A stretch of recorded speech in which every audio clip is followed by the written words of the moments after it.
ॐ भूर्भुवः स्वः तत्सवितुर्वरेण्यं भर्गो देवस्य धीमहि धियो यो नः प्रचोदयात्। ॐ गुरुर्ब्रह्मा गुरुर्विष्णु गुरुर्देवो महेश्वरः गुरुर्साक्षात् परब्रह्म तस्मै श्री गुरवे नमः। हम लोगों ने यह बार बार सुना है, बार बार कहा है, और परम पूज्य गुरुदेव जब भी कहीं कोई बात कहते थे तो यह बात अचूक कहते थे, किसी भी साधन का सदुपयोग सुख देता है, किसी भी साधन का दुरुपयोग दुख देता है। और ये बात बिल्कुल सही है, इसमें कहीं कोई गलत नहीं है, सभी के अनुभव भी वैसे हैं। लेकिन इसके बावजूद भी कभी भी हम इनका सदुपयोग नहीं कर सकते। परम पूज्य गुरुदेव से जब पूछा जाता था ये संयम क्या है, क्योंकि संयम के बारे में न जाने कितने लोगों ने अलग अलग व्याख्या की है। कभी कभी इंसान कंफ्यूज होता है कि आखिर ये संयम क्या होता है। परम पूज्य गुरुदेव ने बहुत ही सीधे तरीके से कहा, किसी भी साधन का, वस्तु का, इंद्रिय का सदुपयोग यही संयम है। जैसे हम लोग न्यास करते इस वक्त हम हर एक इंद्रिय पर देव की स्थापना करते हैं, अर्थात देवताओं के गुणों को, अर्थात उसके सदुपयोग के बारे में हम संकल्प करते हैं। अच्छा, अभी हमको परमात्मा ने बहुत सारी शक्तियाँ दी है, या ऐसा मानो हमारे पास जो जो शक्ति है उनमें से हमें 4 प्रकार की शक्ति हम अच्छी तरह जानते हैं। एक होती है इंद्रिय शक्ति, हमारी जो इंद्रियां हैं उनमें भरपूर शक्ति है। दूसरा होता है समय शक्ति, ये समय शक्ति परमात्मा ने हमें दी है, इसका सदुपयोग हमें न जाने कहाँ से कहाँ ले जा सकता है। फिर है विचार शक्ति, यह तो एक अद्भुत शक्ति है, नर को नारायण, जीव को शिव बनाने का कार्य ये विचार शक्ति करती है। और उसके बाद है हमारे पास साधन शक्ति, हम साधनों को इकट्ठा कर सकते हैं। साधन तो भरे पड़े हैं अब भी, लेकिन साधना न होने से हम लोग कभी कभी गलत राह पे चलते हैं। साधन का होना यह सुखद परिस्थिति है, साधन होने चाहिए, लेकिन साधन का दुरुपयोग किया तो हमारा जीवन तहस नहस हो जाता है। और हम लोग देखते हैं साधन संपन्न लोग ज़्यादा करके गलत राह पर चलना शुरू करते हैं, और वही साधन जो उनको सुख देने के लिए आए थे वे ही बर्बादी का कारण बन जाते हैं। इसलिए इन चारों पे संयम होना चाहिए। अब सबसे पहली बात, सबसे महत्वपूर्ण बात, ये जो हमारी इंद्रियां हैं उसमें जीभ, ये जीवा के कारण ही हमारा स्वास्थ्य भी बिगड़ता है, हमारे रिश्ते नाते भी बिगड़ते बनते हैं। तो सबसे बड़ा संयम होना चाहिए हमें हमारी जीभ पर। हम जब छोटे थे तब कबीर जी के दोहे पढ़ते थे, उसमें कुछ ऐसा आता था, जीवा बड़ी बावरी कहत सरग पाताल, आपू तो भीतर रहे जूती खात कपाल। अर्थात क्या होता है, ये जो जीभ है ये उल्टा सुल्टा बोलती है, उसे नहीं बोलना वो बोलती है, बोलना है वो नहीं बोलती है। स्वर्ग को वो कहेगी वो पाताल है, और पाताल को कहेगी स्वर्ग है। अच्छे को बुरा कहेगी, बुरे को अच्छा कहेगी। अब ऐसा होता है तो फिर क्या होता है, सामने वाली व्यक्ति क्रोधित होती है और उसे मार देती है। तो मार कौन खाएगा? जीभ तो अंदर है, उसके 32 दांत उसकी रक्षा कर रहे हैं, लेकिन जूती खाते कपाल, लोग उसके मुंह के ऊपर मारते हैं, उसके कपाल के ऊपर मारते हैं। तो जीभ ऐसी है, वो क्या करेगी और दिक्कत किसको आएगी, तकलीफ किसको आएगी, यह सोचने जैसी बात है। तो परम पूज्य गुरुदेव ने हमेशा कहा, जो जीभ है उसके ऊपर संयम रखो। अच्छा, अभी जीभ के 2 काम हैं, एक है भोजन करना, दूसरा है बोलना। और मजे की बात यह है, न हमें हमारे भोजन में संयम है और न बोलने में संयम है। भोजन में संयम नहीं, स्वास्थ्य बिगड़ता है, डॉक्टर लोगों की कमाई होती है, बड़ी बड़ी अस्पतालें खुलती है, और जो मस्त भोजन करने वाले हैं आखिर वहाँ पे आ जाएंगे। फिर भोजन की जगह पे उनको दवा मिलने लगती है, औषध लेने लगते हैं, फिर तो गोलियां बढ़ती है। 1-2 गोलियों से शुरू करके 15-20 गोलियां खाने वाले लोग कम नहीं है। क्या होता है, ये यहाँ पे असंयम रखा। और बोलने के रिश्ते नाते टूटने के किस्से तो इतने हैं कि इवन पति और पत्नी अपने बोलने में संयम रखने के न कारण डाइवोर्स के लिए वहाँ के कोर्ट, उनके वकील सबसे ज़्यादा पैसे कमा रहे हैं।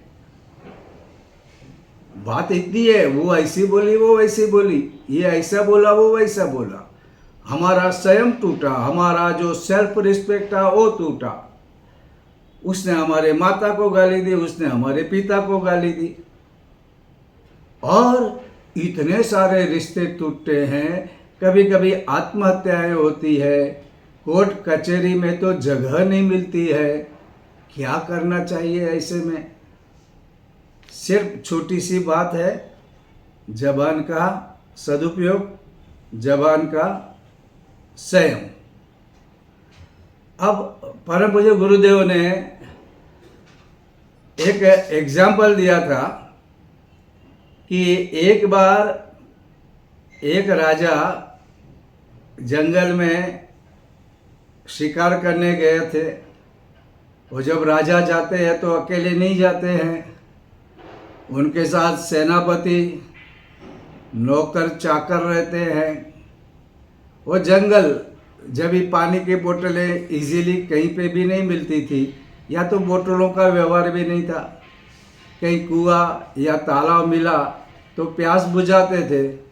अब जंगल में चले और जंगल में शिकार करते करते कहीं पे वे राह भूले, और जाकर उन्होंने देखा एक कुआं है और वहाँ पे एक अंधा आदमी बैठा है। वो अपने आप को बहुत ही नसीबदार समझता है, क्योंकि राह भूले प्यासे लोगों को वह पानी भर के देता था, उसकी वो सेवा थी। तो अचानक नौकर का ध्यान गया कि वहाँ पे एक अंधा सूरदास बैठा हुआ है। तो राजा को कहा, अगर आप आदेश दें तो उनसे मैं पानी ले आऊँ। तो राजा ने कहा, ठीक, पानी ले आ, बहुत प्यास है, गर्मी बहुत है, धूप भी बहुत है। नौकर गया और जोर से चिल्ला के बोला, हे अंधे पानी दे, हे अंधे पानी दे।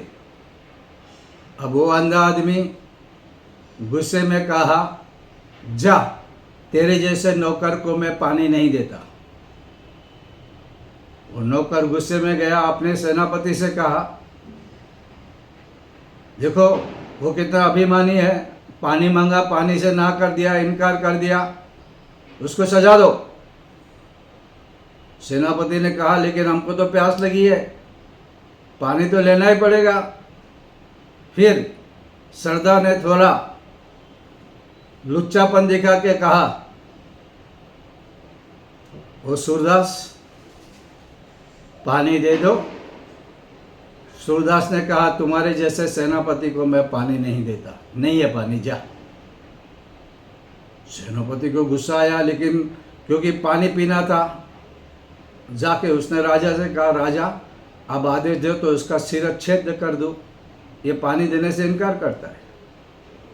राजा बोला ठीक है, तुम इधर बैठो, शांति रखो। और राजा गया। राजा ने कहा हे श्रेष्ठ आदमी, हमें बहुत प्यास लगी है, आप कृपा करें और हमें थोड़ा सा जल दे दे, हम प्यास बुझाएंगे, आपके हमेशा के आभारी रहेंगे। तो उस सूरदास ने कहा महाराज आप बैठिए, मैं आपको शीतल जल पिलाता हूँ। तो राजा ने पूछा महाराज आपको कैसे पता चला कि मैं राजा हूँ? वो सेनापति था और वो नौकर था। तो उन्होंने कहा ये तो उनकी जबान, इनकी वाणी से ही पता चल गया।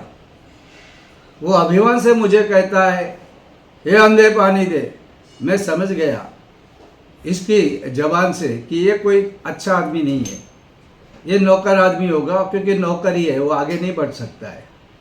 फिर सेनापति ने थोड़ा मुझे फंसाने के लिए अंदर से क्रूरता लेकिन मीठी वाणी का कोशिश किया। मैं बोला ये सेनापति है, इनके स्वभाव ऐसे होते हैं। लेकिन आप इतनी नम्रता से, इज्जत से बात की, मैं समझ गया आप इतने महान राजा बने हैं तो आपके अंदर अच्छे गुण होंगे तभी बने हैं। आपकी ये मीठी और नम्र भाषा सुन के मैं समझ गया आप महाराज हैं। इससे पता चलता है जबान हमारा कैरेक्टर, हमारा चरित्र बताता है, हम कैसे हैं ये हमारी वाणी बताती है। और इसलिए वाणी के बारे में बहुत ही ध्यान रखना चाहिए। आपको पता है महाभारत ये पंचम वेद है। महाभारत में इतना सारा उपदेश दिया गया है कि अगर हम समझे तो हम कहाँ से कहाँ पहुँच सकते हैं। लेकिन ट्रेजेडी देखो, लोगों ने महाभारत के बारे में बोला महाभारत नहीं सुनना चाहिए, महाभारत घर में रखना नहीं चाहिए, महाभारत रहेगा तो घर में कलह होगा, युद्ध होगा, मृत्यु होगा, ऐसा मान के महाभारत को महाभारत की किताबें भी नहीं मिल रही है, शॉर्ट फॉर्म में मिल रही है, क्योंकि कोई लेने वाला ही नहीं है।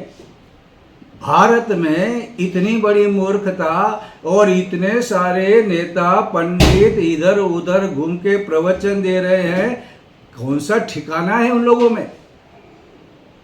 महाभारत, ग्रह नक्षत्र, दीपक बुझ गया तो अपशुकुन हो गया, ऐसी बातें करने वाले बड़े बड़े पंडित की मूर्खाई ने हमारे सनातन धर्म को कहां से कहां पहुंचा दिया है। कोई सत्य बात नहीं, कोई विवेचन नहीं, कोई विवेक नहीं, चल रहा है और लोगों को डरा रहे, घबरा रहे हैं और अपना फायदा उठा रहे हैं। लेकिन सचमुच में महाभारत तो जरूर पढ़नी चाहिए। महाभारत में जितना ज्ञान दिया हुआ है, जो कुछ भी लिखा जा रहा है, बोला जा रहा है, वो महाभारत में से ही उठाया हुआ अंश है, उसका ही उत्कृष्ट, उसका ही चखा हुआ है, उसका ही बचा हुआ है। लेकिन हम लोग ये मानेंगे नहीं, बहुत ज्ञान दिया हुआ है। अच्छा, इसमें वाणी के असंयम से क्या होता है, ये एग्जाम्पल हमारे सबके लिए है द्रौपदी का। विश्वकर्मा ने पांडवों के लिए महल बनाया था, वो महल अद्भुत था, वहाँ पे कई कलाकृतियाँ थी और कहीं पे माया जाल की तरह ऐसी जगह थी कि जहाँ पानी नहीं है वहाँ पे पानी दिखता, और जहाँ पानी दिखता है वहाँ पे जमीन थी, ऐसी रचनाएं थी। एक बार दुर्योधन वैसे ही चल रहा था और उसको लगा कि ये जो ज़मीन थी वो ऐसी थी, वहाँ पे एक्चुअली पानी था, ये पानी में गिरा तो द्रौपदी हंसी और कहा कि अंधे का बेटा अंधा ही होता है। बस वो एक जबान से गलत बात निकली वो असहमित भाषा ने दुर्योधन के मन में वैर की भावना प्रकट की और ये बात धीरे धीरे बढ़ती गई। अलग अलग बातों का समागम होते गया और एक वैर का भाव लेकर महाभारत का युद्ध आया। क्या होता है, अगर वहाँ पे ये भाषा का प्रयोग ना होता तो शायद कुछ नहीं होता। अगर आप कोर्ट कचहरी में डाइवोर्स के जितने मामले हैं, उन मामलों में पति और पत्नी एक दूसरे को प्यार तो करते हैं, लेकिन ऐसी भाषाओं का प्रयोग होता है जहाँ पे उनके अहंकार को ठेस लगती है और फिर ये अपनी जिद पे आके डाइवोर्स के लिए जाते हैं। डाइवोर्स को अलग होने के लिए कई महीनों कई सालों तक कोर्ट में केस चलता है, अलग होते हैं, कभी कभी प्यार भी करते हैं, फिर भी उनको अलग होना है। क्यों? ये भाषा का असंयम और अपना अहंकार। अगर भाषा का प्रयोग शुरू से ही, प्रारंभ से ही अगर ठीक होता तो ये मामला नहीं होता। तो इसलिए द्रौपदी की बात हम सुने या हम ये भी देखें कि किस तरह से एक गलत भाषा का प्रयोग, असंयम भाषा का प्रयोग लोगों को नुकसान करता है और इससे परिस्थितियाँ बिगड़ती है। हमारे यहाँ ऐसा कहा गया है कि भाषा बिल्कुल मीठी होनी चाहिए। ऐसी वाणी बोलिए मन का आपा खोए, औरन को शीतल करे आपहु शीतल होए। भाषा कौन सी बोलनी चाहिए? हम बोले तो बिल्कुल मधुर शीतल। इससे क्या होता है, हमारा आपा ठीक होता है। अच्छा बोलोगे, मीठा बोलोगे, नम्र बोलोगे, सहमित बोलोगे तो सबसे पहला आपको अच्छा लगेगा, आपको आनंद आएगा, आपका मन शांत रहेगा, आपका ब्लड प्रेशर शुगर बढ़ेगा नहीं, आपका दिमाग खराब होगा नहीं, फिर आपके रिश्ते नाते खराब नहीं होंगे और सुनने वाले को भी अच्छा लगेगा, सुनने वाले को भी मधुर लगेगा, सुनने वाला भी प्रसन्न होगा, उसका भी आपा ठीक रहेगा, सब कुछ ठीक होगा। अच्छा, ये है, ये होते हुए भी हम नहीं बोल सकते, ये जानते हुए भी, ये समझते होते, और ये जो तत्व ज्ञान है स्वास्थ्य का, दिमाग का, ये जानते हुए भी हम लोग शांति से, नम्रता से, प्यार से नहीं बोल सकते। क्या बात है, सिंपल बात है, हम लोगों ने अपनी आदत डाल दी है। अब जो आदत डालते हैं आप वैसे हो जाते हैं और आदतें आसानी से नहीं निकलती। आप कितने भी संकल्प लेंगे, आप कितनी भी कसम करेंगे, आप कितना भी सोचेंगे, मनन करेंगे, चिंतन करेंगे, लेकिन जब मौका आएगा आप फिर से वही भाषा बोलेंगे जो आप नहीं बोलना चाहते। और इसका कारण होता है हमने आदतें। और याद रखना, जो चीज़ हम बार बार करते हैं वह आदत बन जाती है, और आदत अगर ज़्यादा रही तो वो संस्कार बन जाएंगे। अगर वो संस्कार बन जाएंगे तो उसे निकालना इतना आसान नहीं होता। तो अगर हम सियाने हैं तो हम प्रारंभ ही ठीक से करें, अच्छी तरह करें, सोच समझ के करें, तो हमारे जीवन में बहुत बड़ा परिवर्तन आ सकता है। और जीव का दूसरा काम क्या है? भोजन करना। आजकल इतनी स्वादिष्ट चीज़ें बाजार में मिल रही है और लोग खाते रहते हैं, पेट भर के खाते हैं, और इसमें सात्विक खुराक को तो हम मानते ही नहीं। सब्जी, रोटी, खिचड़ी, सात्विक खुराक ये आने वाली पीढ़ी को तो पता ही नहीं चलता, वो खाने को ही तैयार नहीं होते हैं। और आजकल तो घर में ही पार्सल आ जाता है, वो भी विथ डिस्काउंट, वो भी जल्दी जल्दी। ना आपको खाना पकाना है, ना आपको कहीं बाहर जाना है, आप अपने घर में पड़े रहो।